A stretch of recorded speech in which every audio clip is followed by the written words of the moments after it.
নৈঋতির বার্থডেতে বাড়িতে কি রান্না হলো আর আজ সারাদিন কি খেলাম সেটাই শেয়ার করব। দেখতে দেখতে আমাদের সকলের প্রিয় ছোট্ট নৈঋতি ১৩য় পা দিল। ওর জন্মদিন উপলক্ষে বাড়িতে দুপুরবেলা ঘরোয়া রান্নাবান্নার আয়োজন ছিল। মেনুতে ছিল ভাত, ৫ রকমের ভাজা, ডাল, চিংড়ি মাছ, ইলিশ মাছ, পায়েস, মিষ্টি, আর আমি ওর জন্য ওর পছন্দের চকলেটও নিয়ে গিয়েছিলাম। আশীর্বাদ পর্ব শেষ হওয়ার পরে শুরু হলো জমিয়ে খাওয়া দাওয়া। প্রত্যেকটা আইটেমই ভীষণ ভালো হয়েছিল, তবে চিংড়ি মাছটা আমার সব থেকে বেশি ভালো লেগেছিল।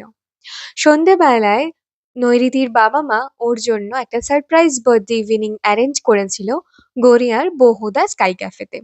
স্টার্টারে ছিল চিকেন উইংস, ফিশ ফিঙ্গার, পনির, আরো বেশ কয়েকটা আইটেম ছিল। তারপর শুরু হলো কেক কাটিং। কেকটা খেতে ভীষণ ভালো হয়েছিল। মেইন কোর্সে ছিল ফ্রাইড রাইস, পনির, চিকেন, প্রন, আরো অনেক কিছু। আর প্রত্যেকটা খাবারই খেতে কিন্তু দুর্দান্ত হয়েছিল। এদিকে চলছে জমিয়ে খাওয়া দাওয়া আর তার সঙ্গে অফুরন্ত আড্ডা।